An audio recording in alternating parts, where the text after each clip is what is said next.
Get your broke self out of this lobby before we charge you for trespassing." The officer's command sliced through the air as guests froze mid-check-in at the Golden Haven Hotel. Amani Rivers didn't flinch. She stood firm behind the counter she'd built from the ground up, every inch of her radiating quiet power. To the cops and her scheming manager, she was just another black woman out of place. But the moment they cuffed her, the countdown began. By morning, the truth would explode. The staff would be fired, and their badges would be gone. Before we go any further, comment where in the world you are watching from and make sure to subscribe, because tomorrow's story is one you don't want to miss. The morning sun streamed through the golden-tinted windows of the Golden Haven Hotel, casting warm patterns across the polished marble floor. Amani Rivers moved through her lobby with quiet grace, her heels clicking softly against the stone. She wore a cream-colored blazer with a golden silk scarf, her signature touch that matched the hotel's elegant aesthetic.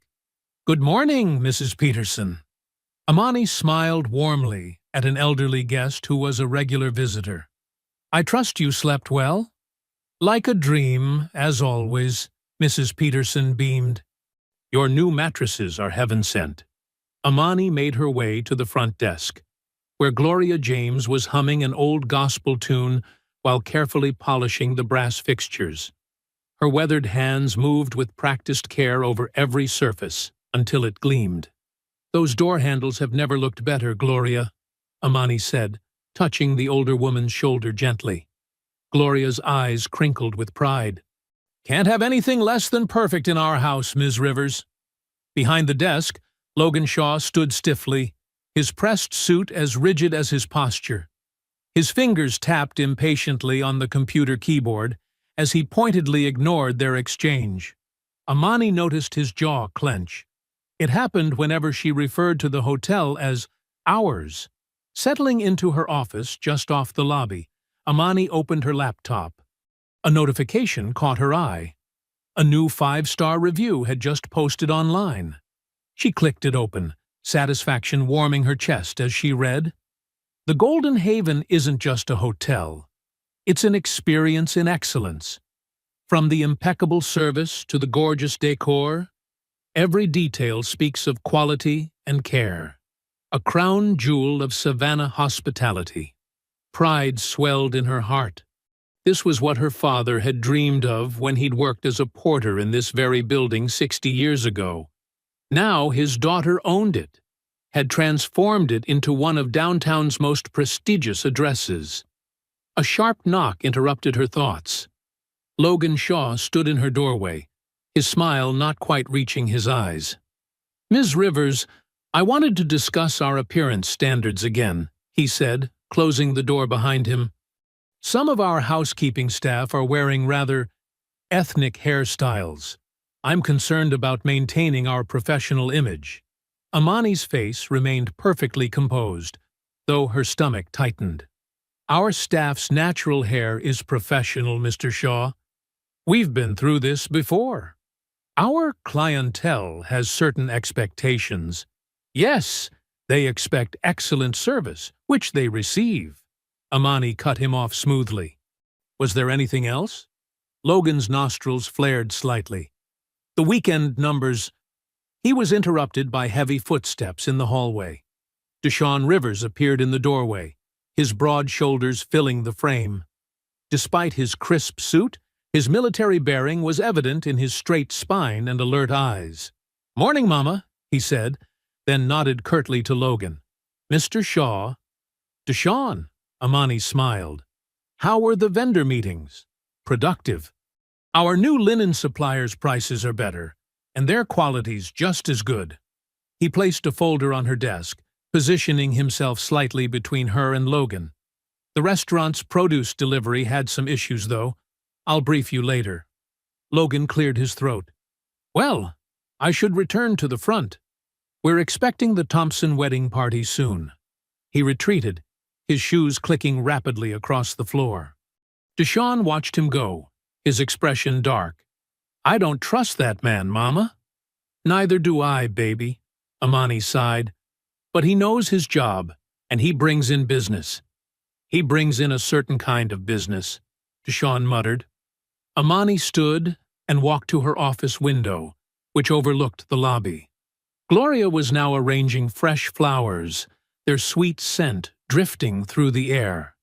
A young black couple was checking in, the woman admiring the crystal chandelier, while their little girl twirled on the patterned carpet.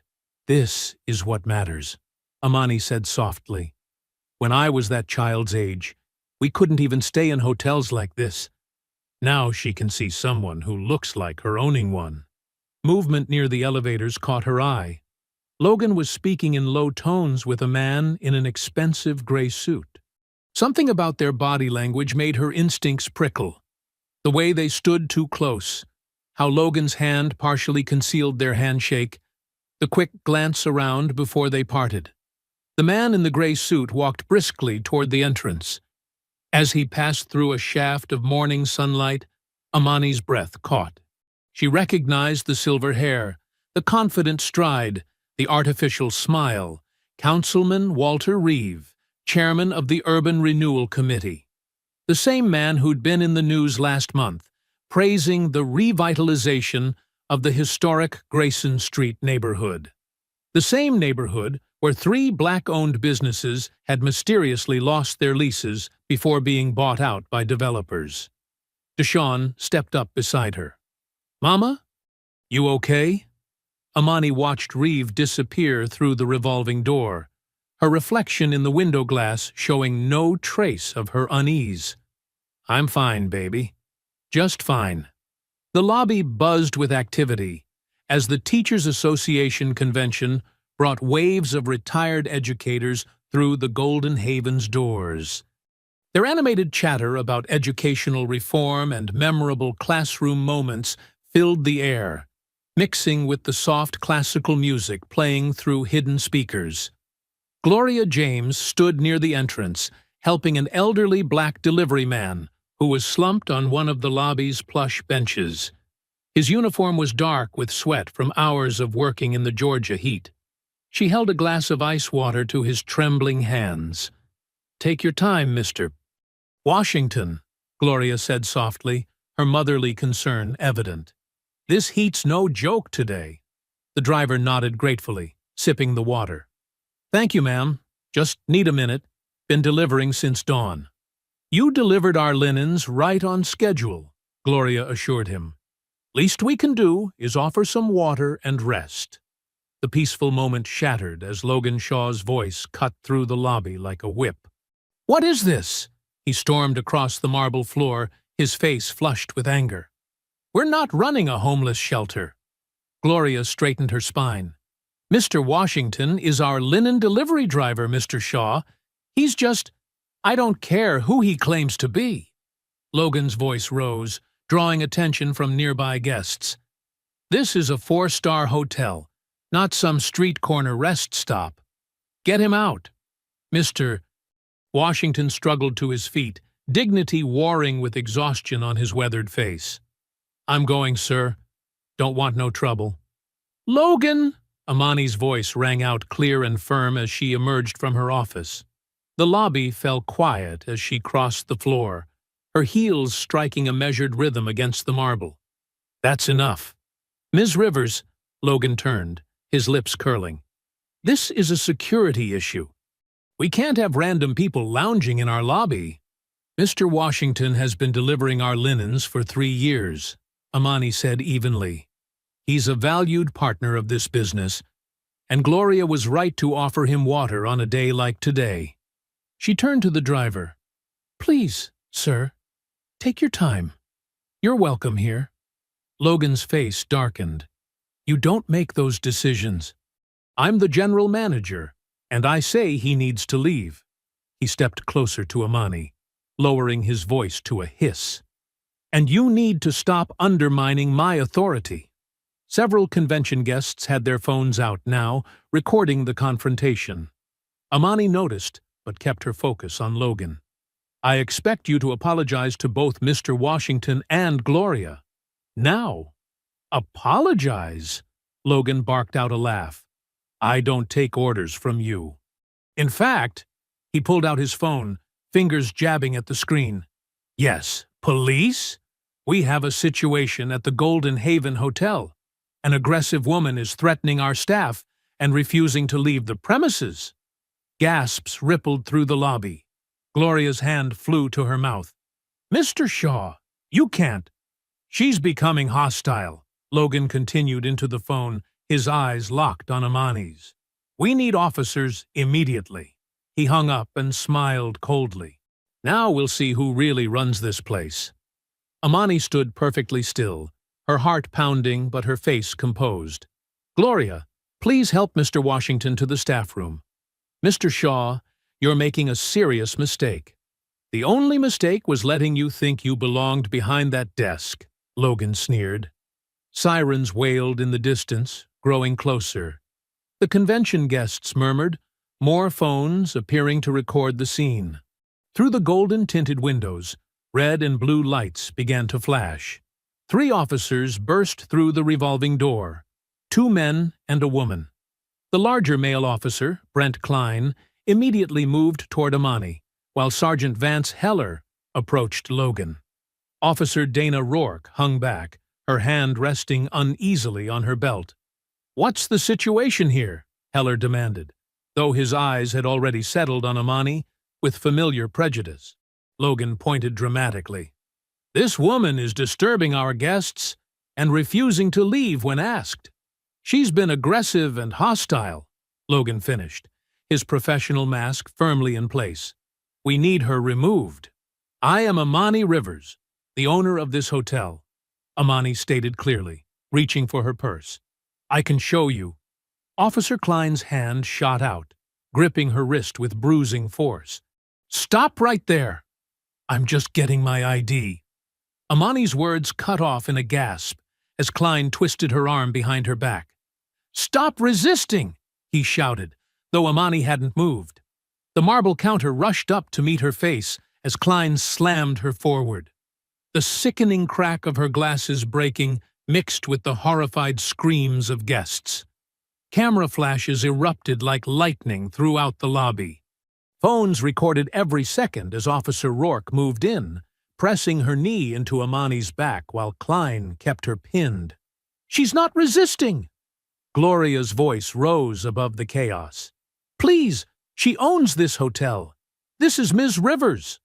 Sure she does, Sergeant Heller drawled, watching with satisfaction. And I'm the Queen of England. Blood trickled from where Amani's cheek had split against the counter, staining her cream-colored blouse.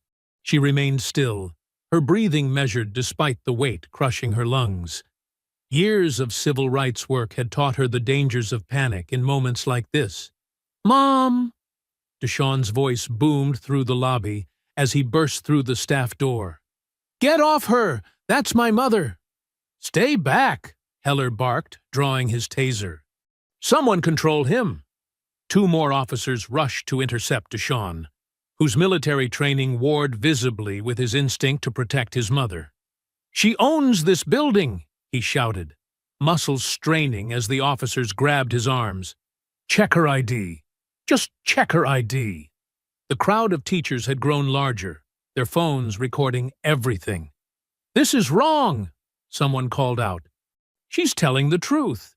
Logan stood behind his desk, a slight smile playing at his lips as he watched Amani being handcuffed. Their eyes met, and in that moment, she saw past his professional veneer to the raw hatred beneath. You have the right to remain silent, Klein recited, yanking Amani roughly to her feet. Her glasses hung broken from one ear, blood dripping onto the pristine marble floor she'd walked so proudly across just minutes before.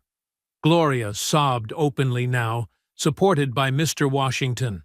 Please, she begged. Ms. Rivers built this place. Her name's on everything. Just look at the pictures on the wall. But the officers weren't looking at anything except Amani as they marched her toward the door. The crowd parted, many still filming, others calling out in protest. Through the golden-tinted windows, the scene caught the attention of passers-by, who stopped to stare, and record. Amani kept her head high as they led her outside into the brutal Georgia sun. Her hotel's facade gleamed behind her, the golden glass panels her late husband had insisted on catching the midday light.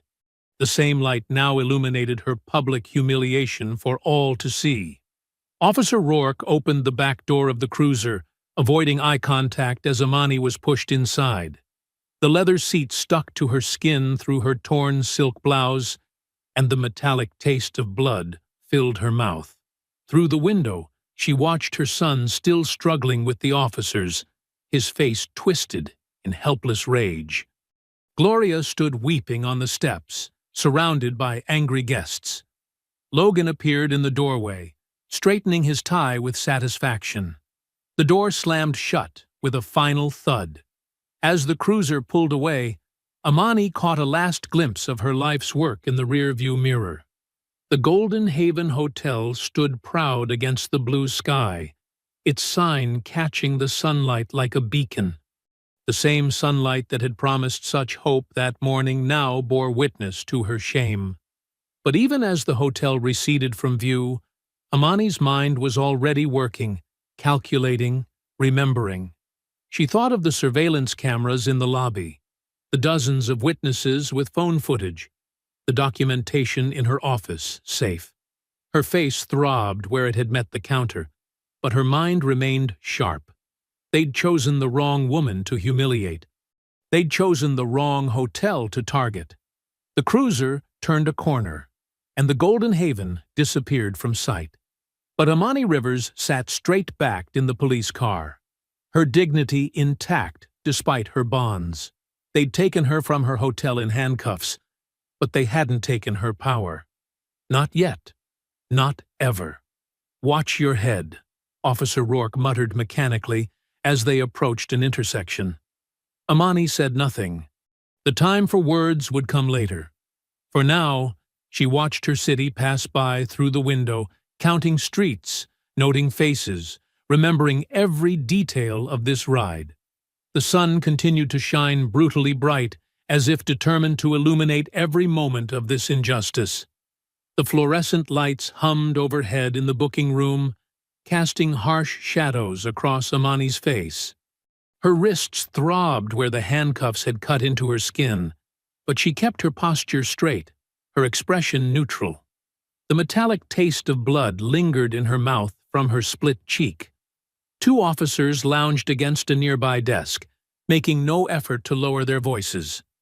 "Can you believe these people?" one snickered. "Always claiming to own something." "Yeah, next thing you know, she'll say she owns the whole city," the other replied, both laughing at their own joke. Amani's gaze remained fixed on the wall ahead, her mind cataloging every word, every sneer, every moment of this humiliation. The booking officer cleared his throat, tapping his pen impatiently against the desk. "Name?" he demanded again. Amani's voice came out steady and clear. "Look up your city tax records." "Listen, lady, we can do this the easy way, or—" The door burst open, and Jaya Patel strode in, her heels clicking sharply against the linoleum floor. Her tailored suit and fierce expression commanded immediate attention. A thick manila folder was clutched in her hand. "Remove those handcuffs from my client immediately," Jaya ordered, her voice cutting through the room like a blade.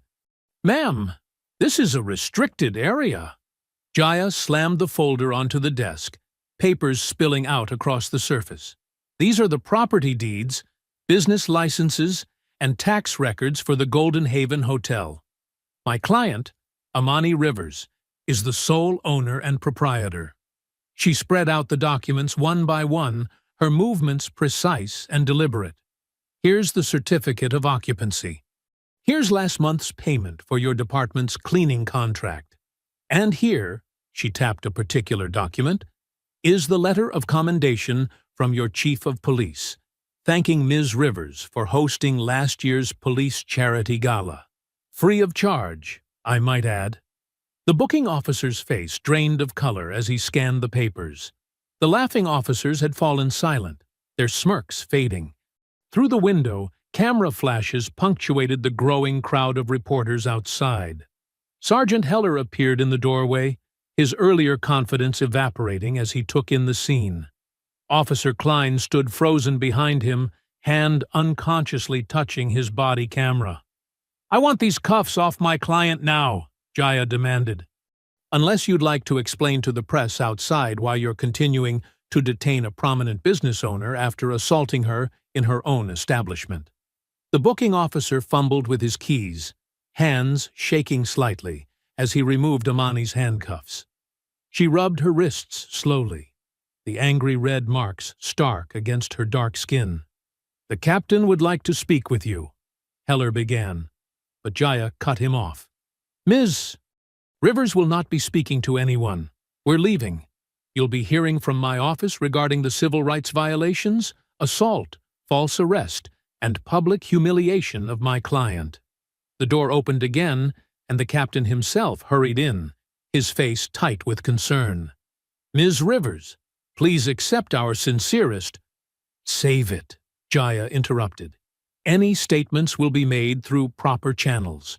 We're leaving now." Amani stood, straightening her blood-stained blouse with dignity. Her broken glasses hung useless from her pocket. Despite the growing bruise on her cheek and her disheveled appearance, she carried herself with unmistakable authority. The hallway to the exit seemed longer than it had coming in. Officers and staff stopped to stare as Amani and Jaya walked past, their whispers following like shadows. Through the glass doors, camera lights blazed, and reporters pressed forward. "Ms. Rivers," they called out, "do you have a statement?" Amani paused at the top of the police station steps, the setting sun painting the sky in shades of orange and purple behind her. Her voice, when she spoke, carried clearly across the sudden hush. Sometimes silence is the loudest protest. The cameras erupted in flashes, capturing her bruised face, her torn clothing, her unwavering composure. Jaya guided her through the crowd to her waiting car, shielding her from the barrage of questions. Inside the vehicle's quiet interior, Amani finally allowed her shoulders to drop slightly. The leather seats were cool against her skin, so different from the harsh plastic chair in the booking room. Her phone buzzed in her purse, which Jaya had retrieved from the station. She pulled it out to find multiple notifications flooding her screen. At the top was a message from Eddie Chen, the investigative podcaster known for exposing corruption. He had posted the footage of her arrest, captured by dozens of phones in the hotel lobby. The video was already trending, shares and comments multiplying by the second. Amani watched the numbers climb as Jaya started the car. The sun sank lower on the horizon, casting long shadows across the city she'd called home all her life. The same city where she'd built her hotel from the ground up. The same city that had just witnessed her deepest humiliation, and would soon witness something else entirely. Her phone continued to buzz with incoming messages, but Amani let it rest in her lap. There would be time for responses later. For now, she sat in silence as Jaya navigated through the streets, away from the police station and its harsh fluorescent lights, away from the smirking officers and their casual cruelty. The bruise on her cheek throbbed in time with her heartbeat, a steady reminder of everything that had happened. But Amani Rivers had not survived decades of struggle by breaking easily. She had not built her hotel, her legacy, by backing down from fights. As the city lights began to flicker on around them, she closed her eyes briefly, gathering her strength for what was to come. The first rays of sunlight crept through Amani's bedroom window, painting golden stripes across her silk comforter. Her phone hadn't stopped buzzing since 3 a.m. She reached for it, wincing as her bruised muscles protested the movement. Her face in the screen's reflection showed the angry purple mark spreading across her cheekbone. 57 missed calls, over 300 text messages, thousands of social media notifications. The video of her arrest had exploded overnight. Different angles from dozens of phones showed the full horror. Logan's smug call to police, the officer's immediate aggression, her face being slammed into the marble counter. The footage was crystal clear, damning in its detail. "Mom?" Deshawn's voice came through her closed door. "You need to see this." Amani wrapped herself in a robe and opened the door. Deshawn stood there holding his tablet, jaw tight with controlled anger. On the screen, CNN was running the footage on repeat. The headline burned across the bottom: "Black hotel owner arrested for trespassing in her own business." "It's everywhere," Deshawn said quietly. "Every major network." Amani sank into her armchair, scrolling through her phone. The American Association of Retired Persons had shared the video, their millions of followers outraged at the treatment of Gloria and the violence against a successful business owner. Civil rights organizations were calling for immediate action. Local black business groups had organized a protest outside the police station. "The hotel board is meeting at 7, Deshawn continued. "Emergency session. They want you on the call." Amani nodded, moving carefully to her closet. She chose her armor deliberately. A crisp white blazer, gold jewelry, perfectly pressed slacks. Her split lip made applying lipstick difficult, but she managed. The woman in the mirror looked powerful, despite her injuries, or perhaps because of them. At exactly 7 a.m., Amani sat at her home office desk, facing her laptop's camera. The board members' faces filled the screen, their expressions ranging from concern to barely contained fury. The chairman spoke first. "Ms. Rivers, on behalf of the entire board, we are appalled by yesterday's events. We've reviewed all security footage and witness statements. Mr. Shaw's actions were unconscionable. Logan Shaw is terminated, effective immediately." Another board member added, "We're announcing it to the press within the hour." Amani's phone pinged. The police department had issued a statement. All 3 officers involved were suspended pending investigation. Internal Affairs was launching a full review of arrest protocols. As the meeting continued, social media exploded again. Someone had uncovered photos of Councilman Reeve at the hotel the day before, huddled with Logan in the corner. Reeve's office quickly released a denial of any involvement, but the damage was done. Justice for Golden Haven was trending nationwide. After the call ended, Amani made her way downstairs. Deshawn had transformed the hotel's conference room into a command center, coordinating with staff and handling the media barrage. Guests were checking in specifically to show support. The lobby buzzed with activity. The Senior Teachers Convention voted to extend their stay, Deshawn reported. Said they won't let intimidation win. And 3 civil rights organizations booked our entire East Wing for next month. Gloria appeared with a cup of tea, her eyes still red from crying. "Those officers had no right," she said softly, setting the cup beside Amani. "No right at all." Amani squeezed Gloria's hand. "We're still here," she replied. "Still standing." Her phone rang. Unknown number. Amani answered, putting it on speaker out of habit. A distorted voice crackled through. "You should have just sold the hotel." Deshawn immediately began tracing the call, but the line went dead too quickly. The day continued in a blur of interviews declined, support messages answered, and operations stabilized. Amani watched her son handle each crisis with military precision, proud of his strength, but worried about the rage she saw simmering beneath his calm exterior. Evening brought a gentle purple sky and relative quiet.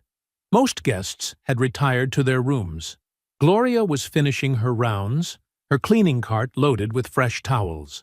Amani stood in the lobby, watching the street through the front windows, the same windows her father had cleaned by hand when this was just an old building with a dream attached. The crash came without warning, an explosion of glass and screaming.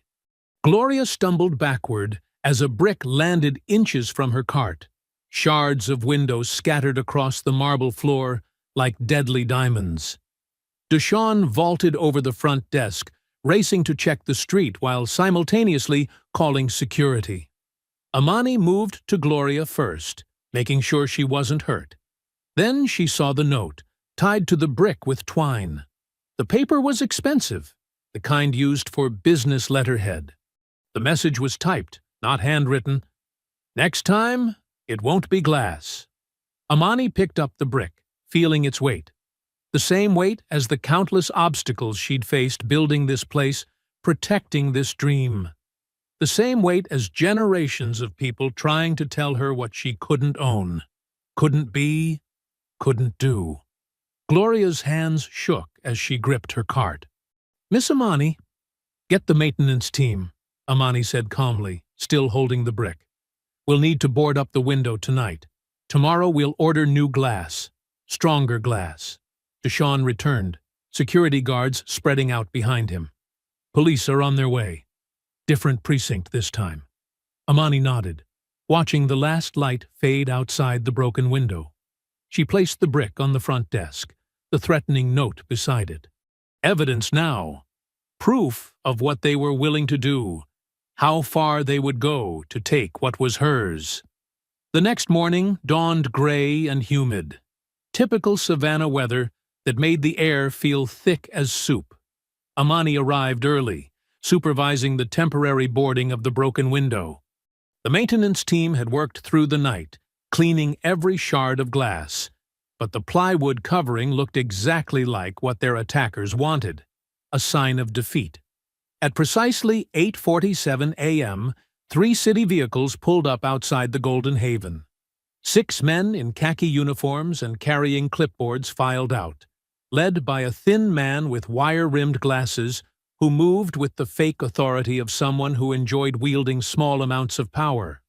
"Building inspection," he announced at the front desk, not bothering to look at the receptionist. "Immediate safety assessment required." Amani emerged from her office, her white blazer pristine, her movements deliberate despite the lingering soreness. "I wasn't notified of any scheduled inspection." The lead inspector barely glanced at her. "Complaint-driven inspection, ma'am. We received multiple reports of structural concerns." He flipped through his papers with exaggerated importance, particularly regarding the East Wing Foundation and fire suppression systems. "Multiple reports? Yesterday?"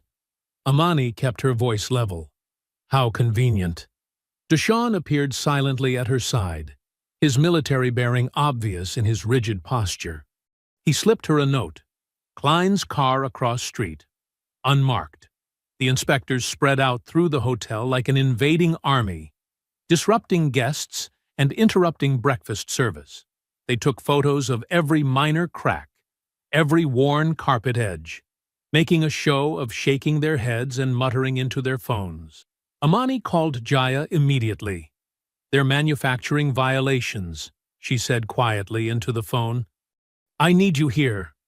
The lead inspector was examining the front desk with theatrical concern when Jaya Patel strode through the door 20 minutes later. Her high heels clicked against the marble floor like ammunition, her briefcase swinging with purpose. "I'll need to see your inspection authorization forms," Jaya announced, not bothering with pleasantries, "and documentation of these alleged complaints." The inspector straightened, his authority visibly deflating. "This is a routine." "Nothing about this is routine," Jaya cut him off. "Complaint-driven inspections require 24-hour notice under City Ordinance 47.3.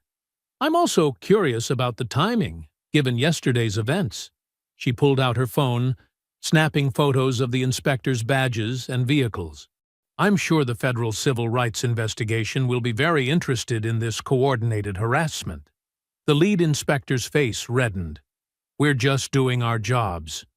"No," Jaya replied coldly. "You're doing someone else's dirty work, and we'll find out whose." Through the plywood-covered window, Deshawn watched Officer Klein's unmarked car pull away from its surveillance spot. The inspectors huddled, whispered, then began packing up their equipment with obvious reluctance. "We'll be filing our report," the lead inspector muttered, avoiding eye contact. "And we'll be filing ours," Jaya responded pleasantly. After they left, Amani checked her watch. Time for her standing lunch with Aunt Lila. Some traditions couldn't be broken, especially not now. The small cafe 2 blocks away had been their meeting spot for years. Aunt Lila was already at their usual table, her silver hair gleaming, her presence drawing respectful nods from other diners. As a retired schoolteacher who'd educated half of Savannah's black professional class, she carried natural authority. "Child," Lila said, as Amani sat down, "you look tired." "I am tired," Amani admitted, letting some of her guard down. "They're coming at us from all angles now." Leela stirred her tea with careful precision. "Course they are. You scared them. Nothing more dangerous than a black woman who won't back down." She reached across the table, her fingers strong despite their age. "But that's exactly why you can't get tired. That's what they're counting on. The inspectors are just the beginning," Lila finished. "They'll try code violations, health inspections, tax audits. Same playbook they used on your daddy's generation. Different suits. Same evil."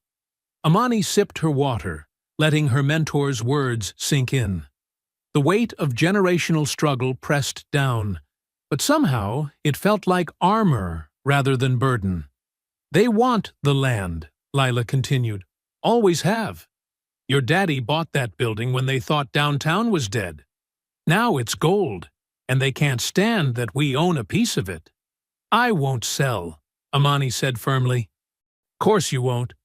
Lila's smile was fierce. "You're going to make them choke on their own corruption." Their food arrived, shrimp and grits for Lila, salmon salad for Amani.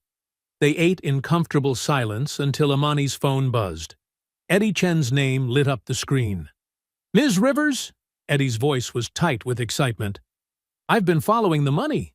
Logan Shaw's personal accounts show monthly deposits from a company called Savco Holdings.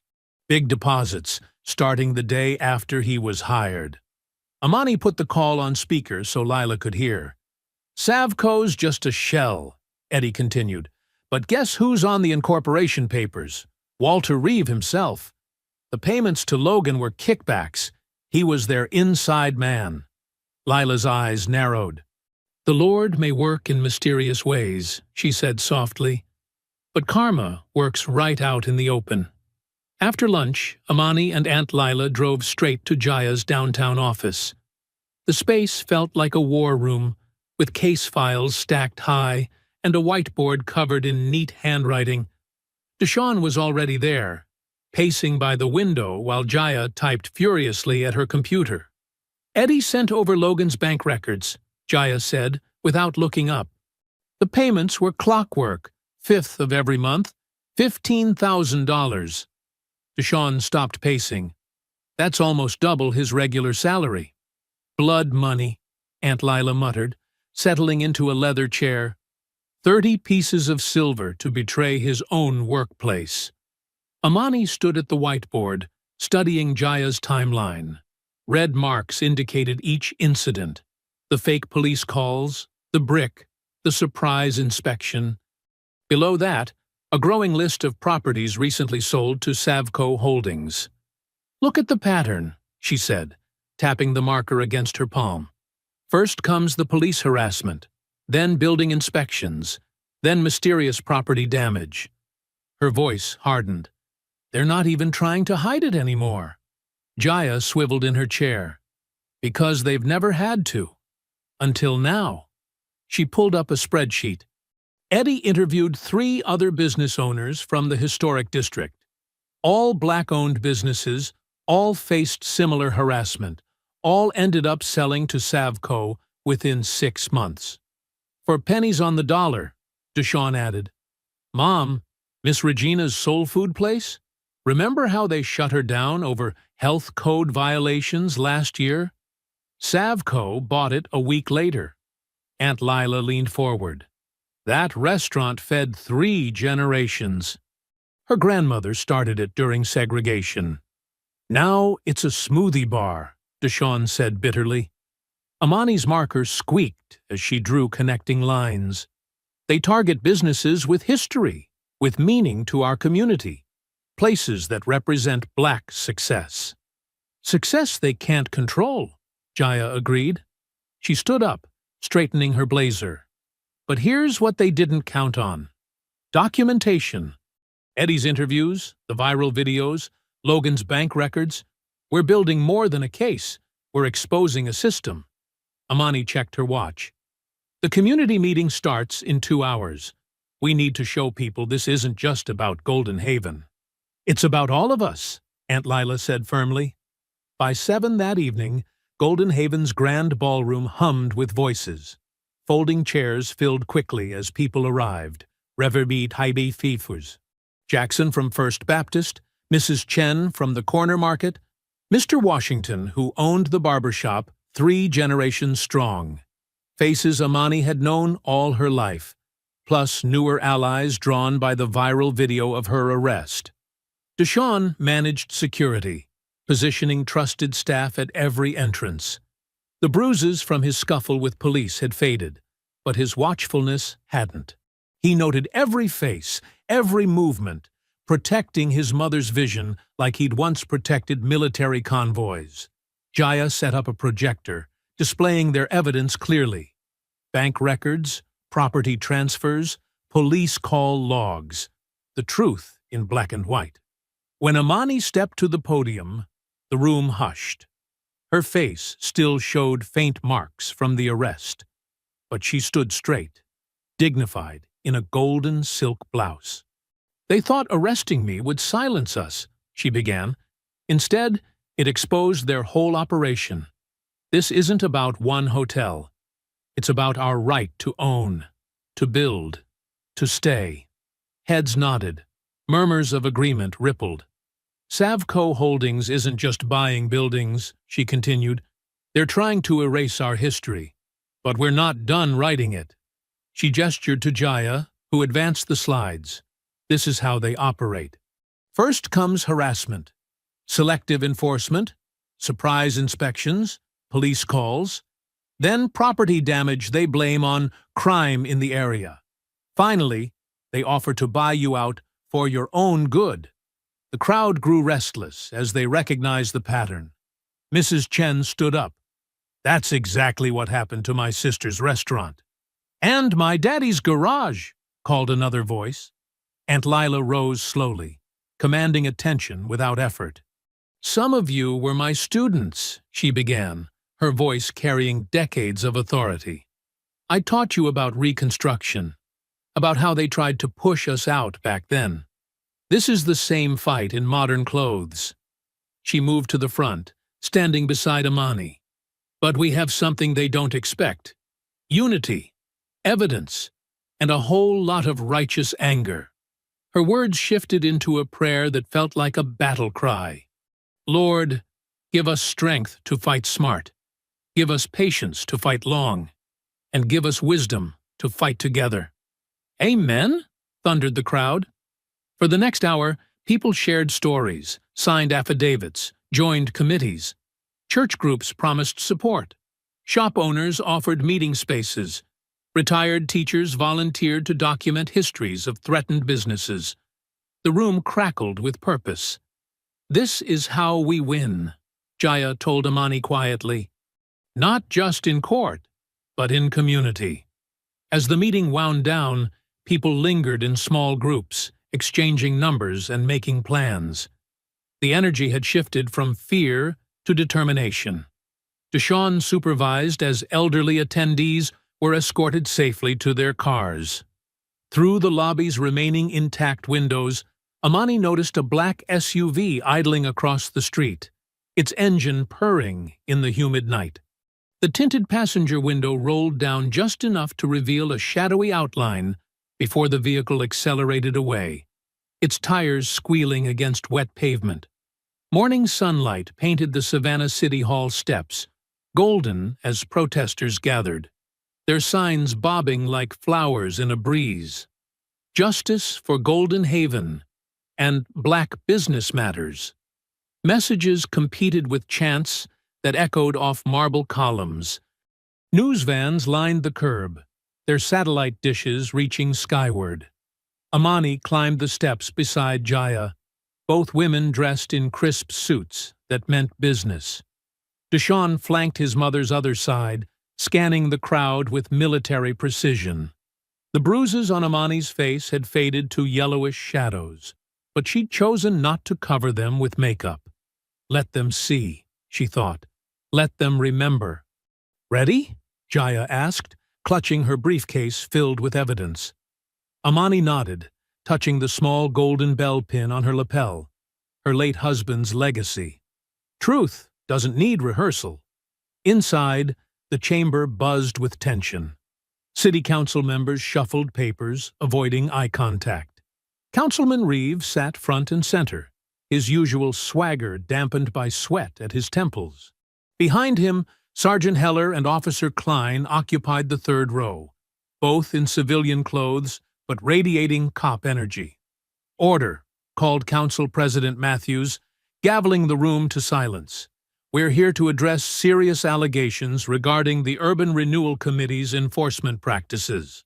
Jaya approached the podium first, her heels clicking against hardwood.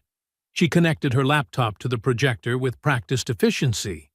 The screen filled with a map dotted with red markers. These points represent black-owned businesses targeted for what the committee calls compliance sweeps in the past 18 months. She clicked forward. Now watch the overlay. Properties acquired by Savco Holdings. The dots aligned perfectly. Murmurs rippled through the chamber. Savco Holdings, Jaya continued, lists its primary office as Suite 470 in the Whitman Building. Interesting, since that's also the location of Councilman Reeves' private law practice. Reeves' chair creaked as he shifted. Many businesses use that address. Indeed, Jaya's smile was razor-sharp, including shell companies that received millions in urban renewal funds, then purchased distressed properties at massive discounts. She produced a stack of bank records. Would you like to explain these transfers, Councilman? Before he could answer, she changed slides. Or perhaps Sergeant Heller can explain why his wife's consulting firm received monthly payments from those same accounts. Heller's face reddened. Klein stared at his shoes. Jaya's presentation continued methodically, each slide tightening the noose. Police call logs matched property acquisitions. Building inspection reports carried identical language despite different inspectors. Text messages between committee members discussed pushing out the troublemakers. When Amani took the podium, the room fell silent. Her voice carried clearly, measured but powerful. I stand before you not just as a victim of police brutality, but as a witness to systematic corruption. She gestured to her face. These marks will heal, but the damage to our community runs deeper. She described the pattern, the harassment, the false charges, the pressure to sell. They didn't just attack my hotel. They attacked every black business owner's right to exist in this city. From the gallery, Aunt Lila nodded encouragement. Gloria dabbed her eyes with a tissue. Even some council members looked uncomfortable. For decades, we've heard about urban renewal and revitalization, Amani continued. Pretty words for ugly actions. They wanted my silence. I'll give them my story instead. Applause erupted. A council member tried to gavel it down, but failed. Cameras flashed. Reporters scribbled frantically. The Golden Haven isn't just a hotel, Amani said over the noise. It's proof that black excellence doesn't need permission to exist. It's a promise to every child who walks past. You can own something beautiful. You can build something lasting. She turned to face Reeve directly. You thought arresting me would make me disappear. Instead, it made me impossible to ignore. More applause. This time, even the council president didn't try to stop it. Jaya resumed the podium, laying out specific charges: conspiracy, fraud, misuse of public funds. She requested a full federal investigation and immediate suspension of the Urban Renewal Committee's authority.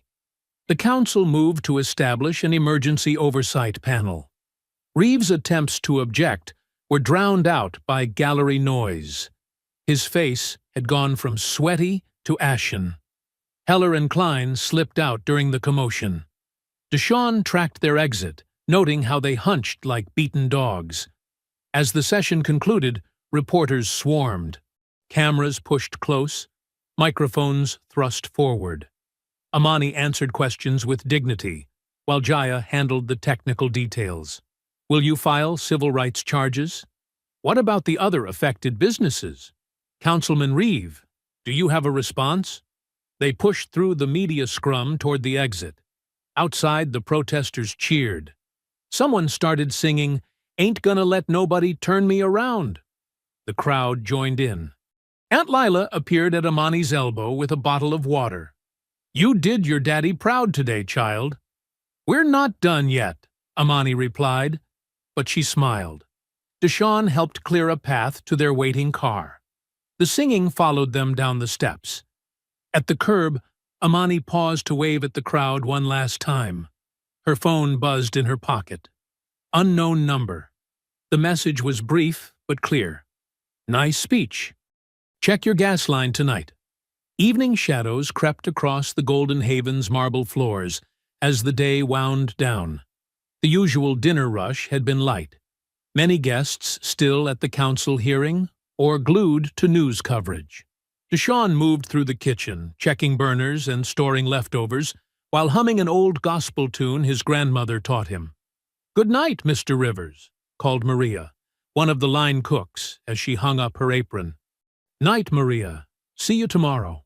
Deshawn smiled, but his military instincts kept his senses alert. Victory at the hearing felt too easy. His mother's phone threat echoed in his mind. In the lobby, Gloria straightened magazines and fluffed throw pillows. Two other staff members, Jake from maintenance and Sarah from housekeeping, helped close up shop. The gentle tinkling of Gloria's cleaning cart provided familiar comfort. "Miss Amani sure showed them today," Gloria said proudly, adjusting a flower arrangement. "Lord, you should have seen those council members squirming." Deshawn nodded, scanning the security cameras on his tablet. Everything looked normal, but something felt off. The air seemed different. He paused, nostrils flaring. There it was, faint but distinctive. Gas. "Gloria," he said sharply, "do you smell that?" She sniffed, frowning. "Now that you mention it..." The explosion hit like a thunderclap. The east wing erupted in a fireball that shattered windows and sent debris flying. The blast knocked Deshawn off his feet. Smoke billowed. Emergency lights flashed as sprinklers hissed to life. "Everyone out!" Deshawn shouted, scrambling up. Through the thickening smoke, he saw Gloria sprawled near her cart, not moving. Jake lay crumpled by the front desk. Sarah struggled to stand, clutching her arm. Training kicked in. Deshawn rushed to Gloria first, checking her pulse. Steady. She was breathing, but unconscious. He hoisted her over his shoulder in a fireman's carry. "Sarah, can you walk?" She nodded, tears streaking her soot-stained face. "I think my arm's broken." "Head for the front door. I'll get Jake." Water poured from the sprinklers, turning the marble floors treacherous. Deshawn carefully made his way to the exit with Gloria. Outside, guests and neighbors gathered, pointing and shouting. He gently laid Gloria on the sidewalk. "Someone call 911, he ordered, though sirens already wailed in the distance. He sprinted back inside. Jake was starting to stir when Deshawn reached him. "Come on, brother. Let's move." He helped the dazed maintenance man to his feet, supporting him as they stumbled out through the cascading water. Amani's car screeched to a halt at the curb. She leaped out, still in her hearing suit, horror etched on her face as flames licked the night sky. "Is everyone out?" she demanded. "All staff accounted for," Deshawn reported. No guests in house. We were closing up. Emergency vehicles arrived in force. Fire trucks, ambulances, police. Paramedics swarmed the injured staff. Gloria regained consciousness, confused but alert. Sarah cradled her broken arm, while Jake got treated for smoke inhalation. Firefighters charged in with hoses, battling the inferno that consumed the East Wing. The blaze reflected in the hotel's golden windows, making them look like portals to hell. Amani stood straight-backed, watching her dream burn. Her expression wasn't defeated. It was carved from stone. Jaya arrived minutes later, taking in the scene with sharp eyes. "Fire marshal's already calling it suspicious," she said quietly. "Gas line was deliberately cut. Professional job." "They waited until the hearing," Amani replied, voice tight. "Made sure we were all distracted." A fire captain approached, helmet under his arm. "Ma'am, we've contained the blaze to the East Wing. Sprinkler system helped, but there's extensive damage. Our investigators will need access once it's fully out." "Of course." Amani's voice was steady, but Deshawn saw her hands trembling. Two insurance agents materialized, looking uncomfortable in suits among the emergency workers. They muttered about accelerants and prior threats while taking photos. The crowd grew as news vans arrived. Reporters thrust microphones forward, shouting questions. Jaya ran interference, keeping them back. "Mrs. Rivers, any comment on the explosion? Is this related to today's hearing? Will Golden Haven rebuild?" Deshawn watched his mother's face in the flashing emergency lights. She'd worn that same expression when his father died. Pain transformed into iron purpose. Gloria insisted on standing despite the paramedics' protests. She hobbled to Amani's side, water dripping from her uniform. "They think they can scare us away," Gloria said fiercely. "But we're family here. Family doesn't run." Amani squeezed her hand. Around them, hotel staff gathered. Kitchen workers, housekeepers, front desk clerks, all drawn by news of the explosion. They formed a circle around their owner, a wall of solidarity. The flames gradually died under the firefighters' assault. Smoke drifted into the Savannah night like lost ghosts. The elegant East Wing, with its ballroom and luxury suites, was a blackened skeleton. Amani's phone buzzed. She looked at the screen, jaw tightening.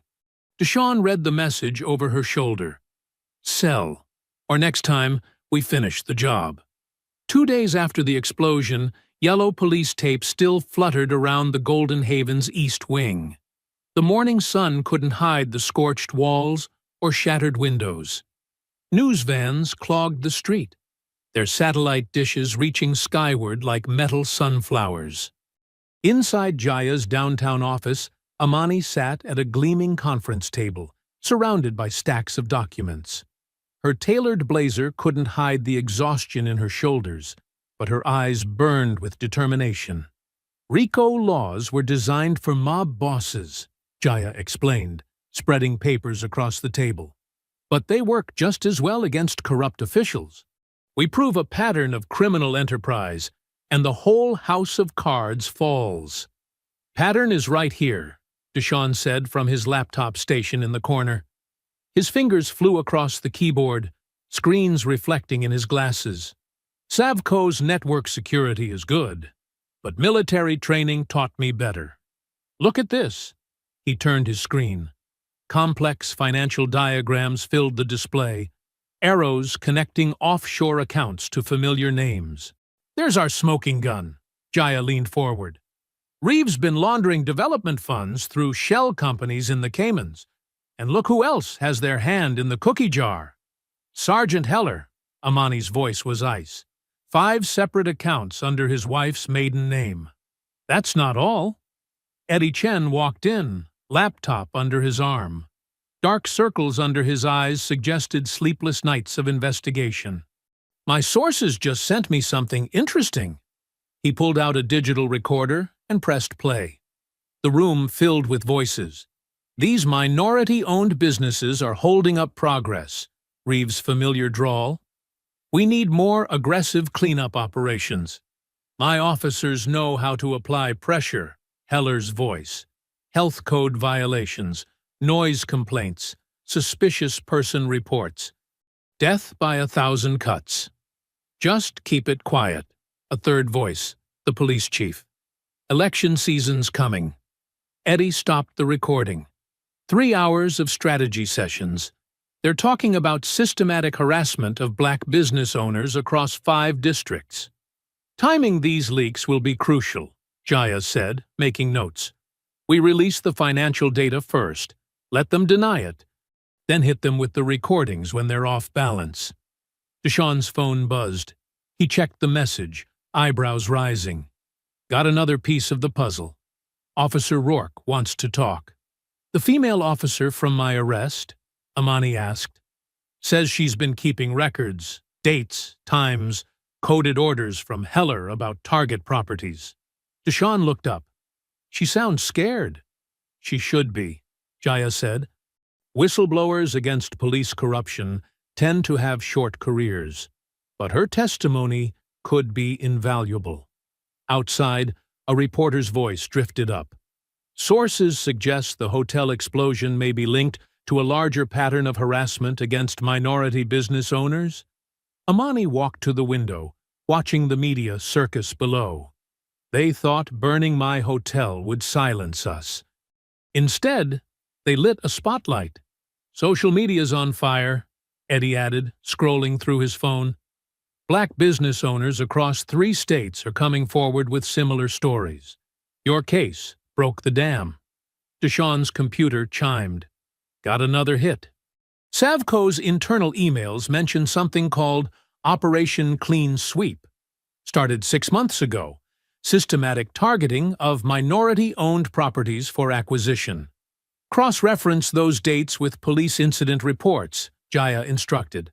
Build a timeline. Already on it. The pattern's clear as day. Sudden increases in patrol activity, code violations, harassment complaints, all within days of Savco marking a property for renewal. Amani's phone lit up with a text from Gloria. News crew trying to interview injured staff.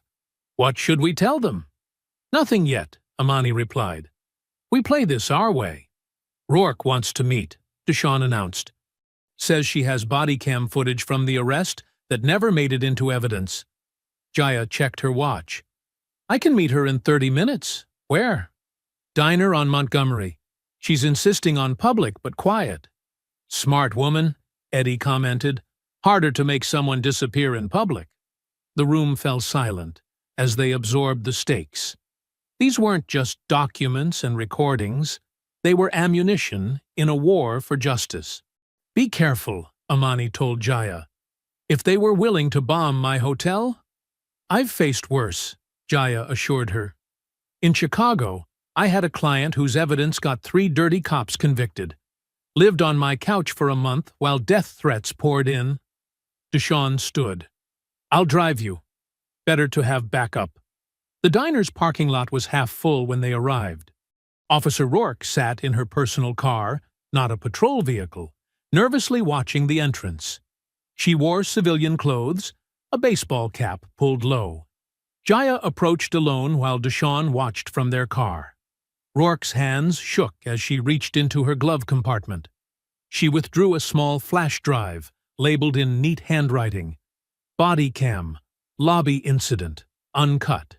Back in Jaya's office, they gathered around her desktop monitor. The flash drive's contents loaded, revealing crystal-clear footage from Officer Rourke's body cam. The timestamp showed 12:17 p.m. on that fateful day. Watch Heller carefully, Rourke had warned them. Around minute 3. The video began with the officers entering the hotel's gleaming lobby. Tourists scattered as they approached.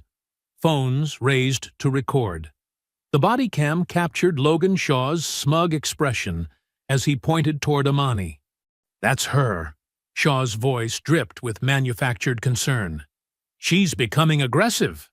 The footage showed Amani standing perfectly still, hands visible, voice steady. "I am the owner of this establishment. I can provide identification." Heller's phone buzzed in the video. The camera caught him glancing down at the screen. The message preview was clearly visible. From Logan Shaw. "Make it stick. Reeve wants this wrapped today." "There," Deshawn paused the video, pointing. "That's the smoking gun." Amani leaned closer, studying the frozen frame. He reads the message, then immediately escalates the situation. They continued watching. The footage showed what the viral videos hadn't caught. Heller discreetly nodding to Klein before the assault began. When Amani reached for her purse, Klein was already moving to grab her, proving the takedown was planned, not reactive. "Notice my position." Rourke's voice had trembled during their meeting. "I deliberately kept my camera running and angled. We're trained to obstruct footage during controversial arrests. I did the opposite." The video captured every moment of excessive force in high definition. The sound of Amani's face hitting the marble counter echoed through Jaya's office speakers. Deshawn's hands clenched into fists. "Easy." Amani touched her son's arm. "This is exactly what we needed." The footage continued through the arrest, documenting every ignored protest from witnesses. Hotel guests shouted that Amani was the owner. Gloria begged them to check her ID. None of it mattered. The officers were following a script. "Listen to their radio traffic," Jaya pointed out. They heard Heller's voice. "Subject secured, proceeding with transport per Protocol 6 Alpha." "That's not a real police code," Deshawn said. "No, it's not," Amani agreed.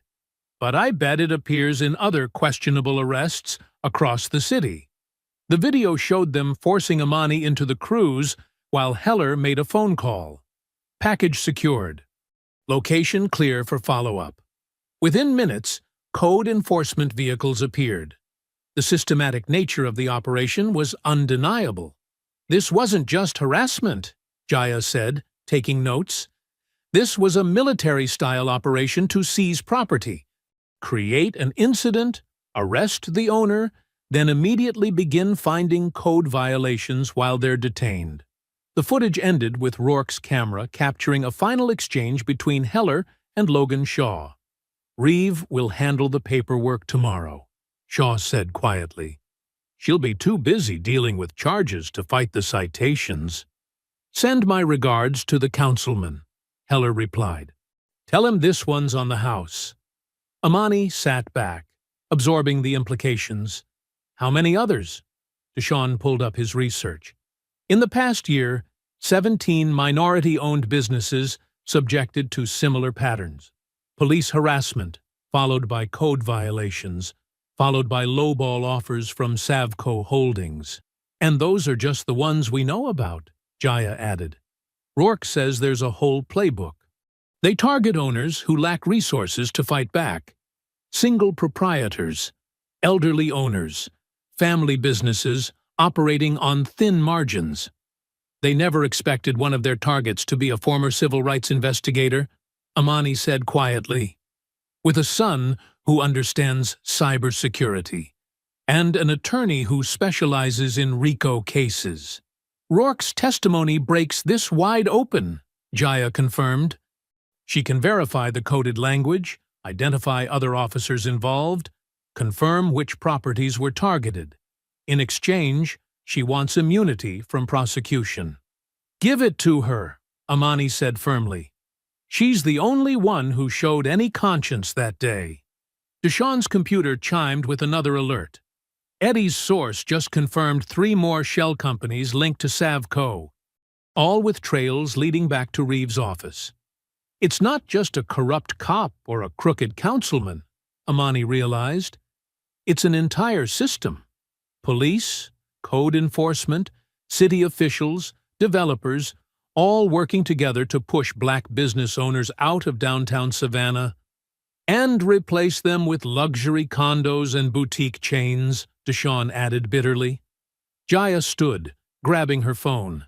"This is beyond local jurisdiction now. With RICO violations, civil rights crimes, and official corruption at this scale, we need federal involvement.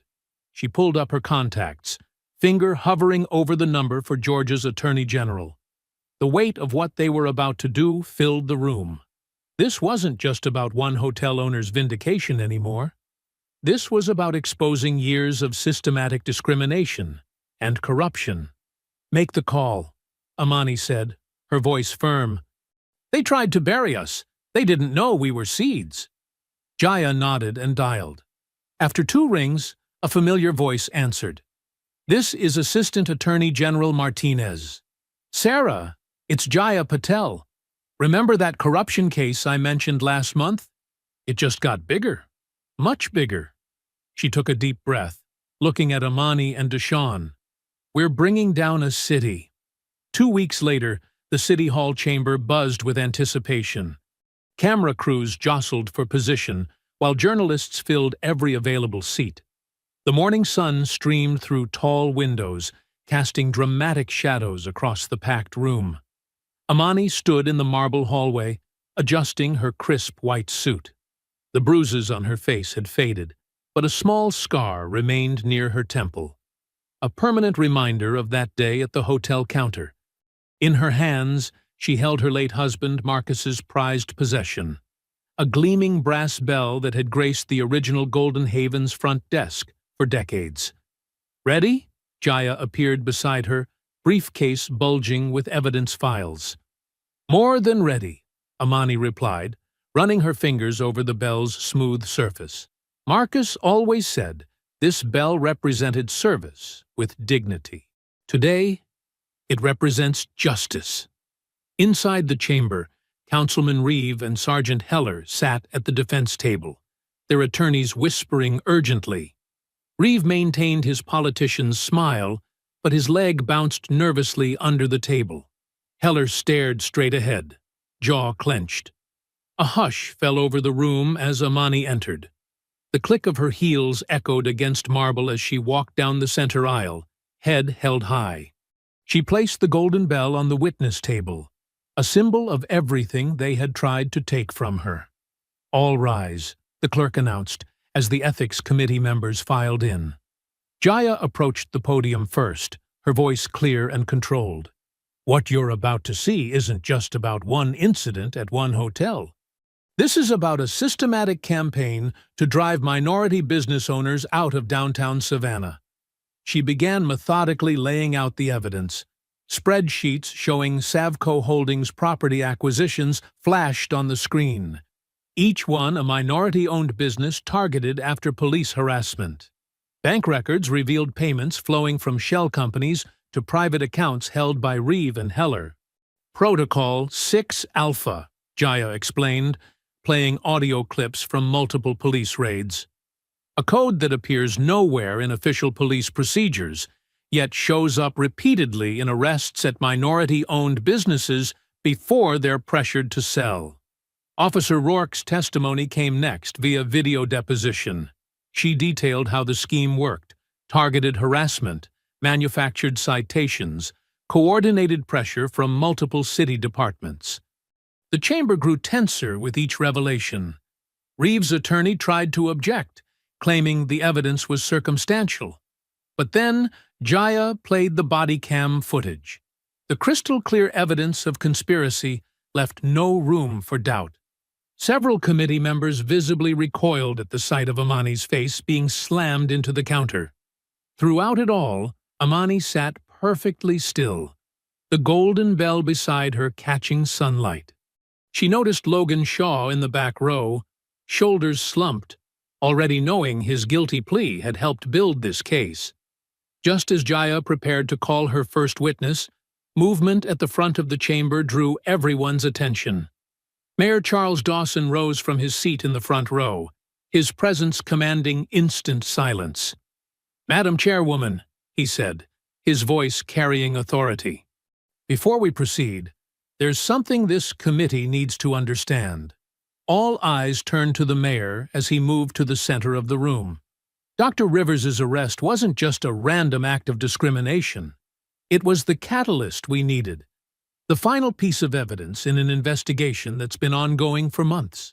Gasps rippled through the chamber. Reeves' face drained of color. "Since January, Doctor. Rivers has been working with my office and state investigators," Dawson continued. "Her hotel's surveillance systems, her son's cyber expertise, and her own background in civil rights investigation helped us document this corruption from the inside." The revelation hit like a thunderbolt. Journalists frantically typed on their phones. Photographers' cameras clicked rapidly, capturing the shocked expressions on every face. "When they assaulted her that day," Dawson said, gesturing to the body cam footage frozen on screen, "they didn't just attack a business owner. They attacked someone who had already compiled enough evidence to expose their entire operation." The mayor turned to face Amani, genuine respect in his voice. Dr. Rivers agreed to let that arrest happen, knowing it would force them to reveal their whole system. She chose to endure humiliation to protect other business owners from suffering the same fate. The chamber erupted in murmurs. Amani remained composed, though her hand tightened around the golden bell. This was the moment when her private pain transformed into public purpose. Suddenly, the heavy doors at the back of the chamber burst open. FBI agents in tactical gear poured in, led by a senior agent holding up a badge. "Councilman Walter Reeve," the agent's voice boomed.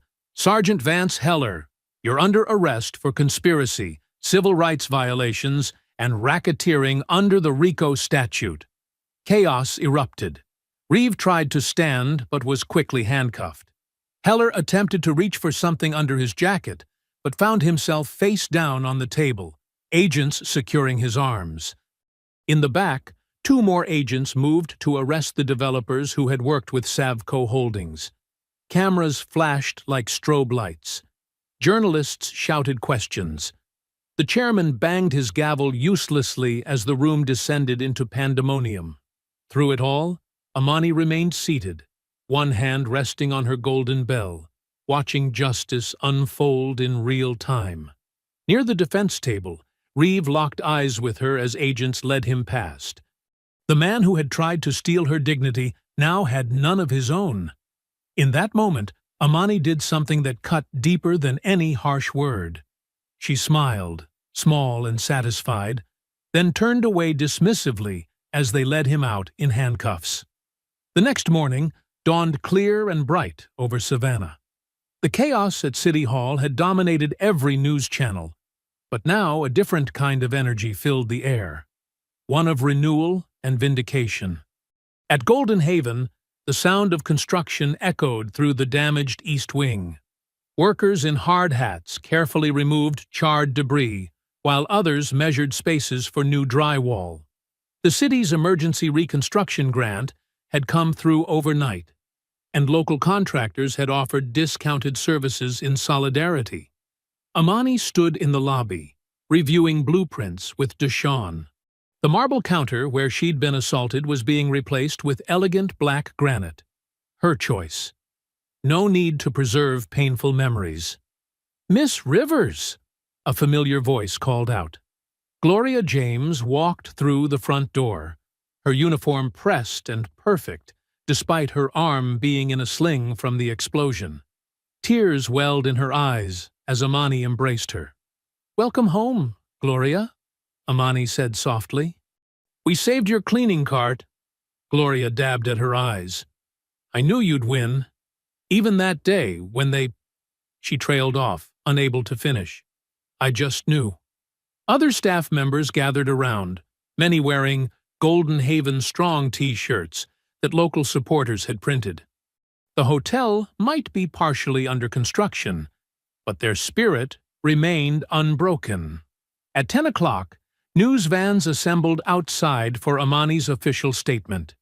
She chose to deliver it from the hotel steps, standing exactly where they'd dragged her out in handcuffs weeks before. Jaya stood supportively at her side. "Good morning," Amani began, her voice steady and clear. "First, I want to thank every person who stood with Golden Haven during these challenging times. Your support proved what I've always believed, that justice may be delayed, but it cannot be denied." Camera shutters clicked rapidly as she continued. This hotel was built on my late husband's dream of creating a space where everyone is treated with dignity.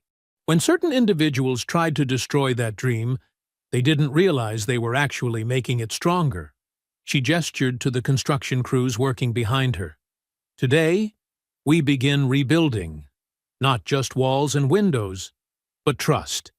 The city's reconstruction grant and the overwhelming volunteer support show that Savannah's true heart beats with justice, not corruption. A reporter raised his hand. Dr. Rivers, how do you respond to Logan Shaw's public apology? Earlier that morning, the local news had aired Logan's recorded statement, part of his plea agreement. He'd looked pale and shaken, reading from a prepared script. I deeply regret my actions and bias against Dr. Rivers. I allowed prejudice and greed to override basic human decency. My collaboration with Councilman Reeves' scheme was inexcusable, and I accept full responsibility. Amani's response was measured. Apologies are meaningful when paired with changed behavior. Mr. Shaw's testimony helped expose the larger corruption, and that counts for something. Another reporter called out, "What about the officers involved?"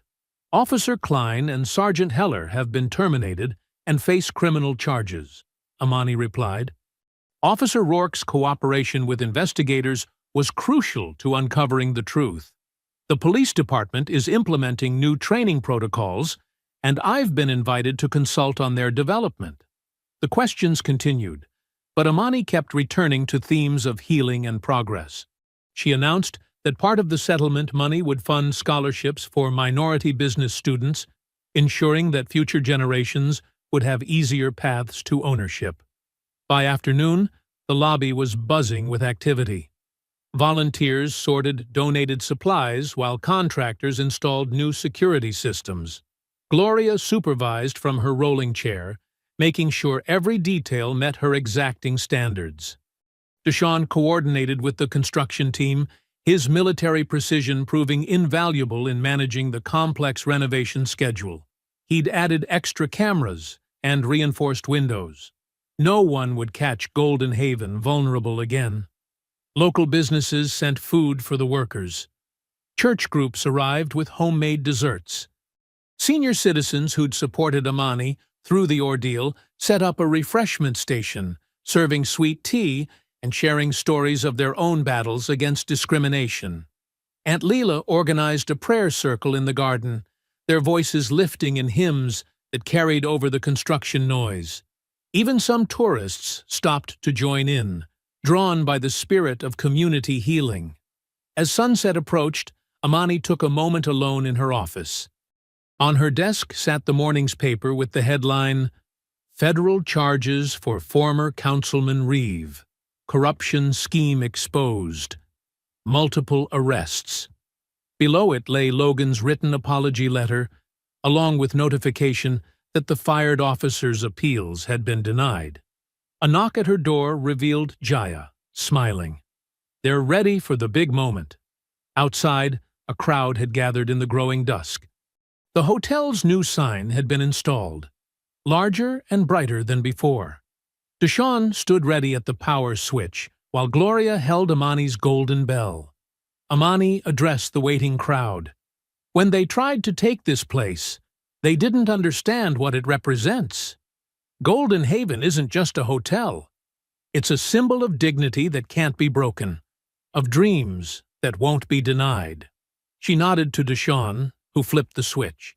The sign blazed to life, its golden letters gleaming against the darkening sky. Golden Haven, owned and protected. Gloria rang the bell, its clear tone ringing out across the street like a declaration of victory. Applause erupted from the crowd. Camera flashes captured the moment as Amani stood proudly beneath the glowing sign, its light reflecting in her eyes like a promise kept, a battle won, a legacy secured. 2 weeks after the sign lighting, Golden Haven's grand reopening day arrived with perfect Georgia weather.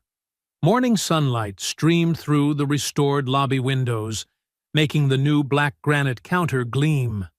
Fresh flowers filled crystal vases, their sweet scent mixing with the aroma of coffee from the newly installed cafe. The Mount Zion Baptist Church Gospel Choir arranged themselves on the curved staircase, their royal blue robes adding dignity to the restored space.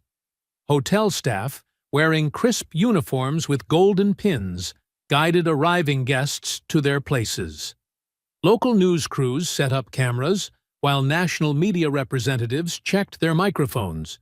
Gloria James, now fully recovered, supervised final touches from her new domain. A corner cafe carved out of the renovated East Wing. The brass nameplate read, "Gloria's Corner Cafe," in elegant script. She adjusted table settings with her usual precision, pausing occasionally to wipe happy tears from her eyes. "Everything perfect, Gloria?" Deshawn asked, appearing beside her with a fresh pot of coffee. He'd insisted on personally training all cafe staff, wanting this tribute to Gloria to be flawless. "Better than perfect," she replied, straightening a napkin. "Never thought I'd see my name up there like that." The cafe's walls featured black and white photographs of longtime staff members and community leaders. Gloria's image held the center spot, a candid shot of her defending Amani during the arrest, her face fierce with protective love. By 10 o'clock, the lobby hummed with excitement. Aunt Lila held court near the entrance, greeting guests in a striking golden dress that matched the hotel's color scheme. Church mothers, community activists, and business leaders filled the space. Even some tourists who'd witnessed the original incident had returned to show support. Jaya Patel worked the room with professional grace, but her smile held extra warmth today. She'd received word that morning the federal appeals court had upheld all RICO convictions. Reeve, Heller, and their conspirators would serve their full sentences. When she shared the news with Amani, both women had hugged fiercely, years of battle culminating in this final victory. Eddie Chen set up his recording equipment near the grand piano, preparing to capture the day's events for his final podcast episode. His series on Golden Haven had gone viral, bringing national attention to similar cases across the country. Listening to him test audio levels, snippets of his narration carried across the lobby. In the end, it wasn't just about a hotel. It was about dignity, about standing your ground when others try to steal your dreams. At 11 sharp, the gospel choir began to sing, "Victory is Mine." Their harmonies soared to the ceiling, filling every corner with jubilation. Guests swayed to the music, some raising their hands in praise, others wiping away tears. Amani emerged from her office, radiant in a white suit, with subtle gold threading. Deshawn stood at her right, while Aunt Lila took her left. Together, they approached the golden ribbon stretched across the main entrance. The choir's final note held as Amani addressed the crowd. "When my late husband and I bought this building 20 years ago, people said we were dreaming too big. When others tried to take it from us, they thought we'd give up that dream. But dreams built on love and justice don't die easily." She gestured to the gathered faces. Every person here played a part in our victory. Every prayer, every protest, every act of solidarity proved that community is stronger than corruption. When they tried to shame us, you helped us stand taller. When they tried to silence us, you amplified our voice. Gloria stepped forward, carrying a velvet cushion that held the golden ceremonial scissors, the same scissors that Amani's husband had used 2 decades earlier at the first opening. Aunt Lila placed her hand over Amani's on the scissors handle, their shared grip symbolic of generations standing together. "Golden Haven isn't just a hotel," Amani continued. "It's a testament to what we can achieve when we refuse to back down, when we transform pain into power, when we stand united against injustice." The scissors flashed in the sunlight as they cut the ribbon. Applause thundered through the lobby as the choir launched into "Oh, Happy Day." Guests surged forward to hug Amani, shake hands with Deshawn, and congratulate Jaya. Gloria's Corner Cafe officially opened its doors, serving its signature golden-spiced coffee and honey butter biscuits. The recipe came from Gloria's grandmother, a former cook for Savannah's elite who'd never been allowed to own her own establishment. Now her granddaughter presided over a space that bore her family's culinary legacy. Eddie moved through the crowd, gathering final interviews for his podcast. His microphone captured snippets of joy, triumph, and vindication. When he reached Amani, his question was simple. "What does this moment mean to you?" She thought for a moment, then smiled. "It means that sometimes justice rings clear as a bell." The crowd gradually quieted as Amani moved toward the restored reception desk. There, mounted on a polished stand, hung the golden bell. Her husband's pride, their symbol of perseverance, now a testament to victory. She lifted it carefully, its weight familiar in her hands. The gathered crowd held their breath, phones raised to capture the moment. Deshawn stood proud beside his mother, while Aunt Leela dabbed her eyes with a handkerchief. Gloria paused in serving coffee, her face glowing with satisfaction. Amani raised the bell, its surface catching the sunlight streaming through the windows. With one firm motion, she rang it, releasing a clear, pure tone that sang through the lobby. The sound seemed to carry all their struggles, their determination, their triumph in its resonance. The tone echoed through the crowd, touching each person who had stood with Golden Haven through its darkest days. In that crystalline ring, they heard victory. The celebration's energy faded with the setting sun, leaving Golden Haven's halls peacefully quiet. Display lights cast a warm glow across the polished floors, where, hours earlier, hundreds of feet had danced in celebration. The scent of Gloria's biscuits still lingered in the air, mixing with the sweetness of spent flower arrangements. In her office, Amani sat behind her desk, her white suit jacket draped over the chair. The day's triumph showed in the small smile that played across her lips as she sorted through the mountain of cards, letters, and notes that had poured in. Each one represented a voice of support, a hand reaching out to hold hers through the struggle.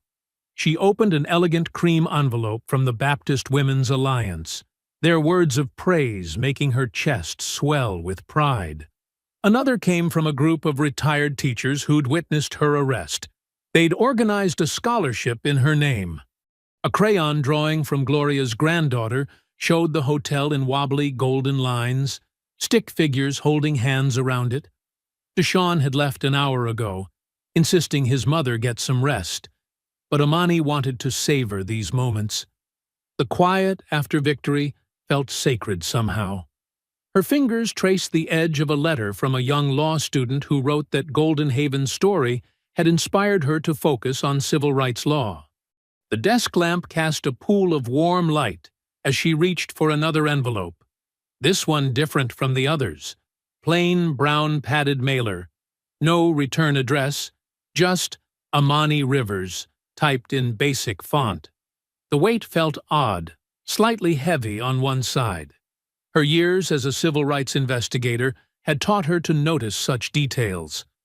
With careful fingers, she opened the seal. Inside, she found a single police body cam memory card in a plastic case. No note accompanied it.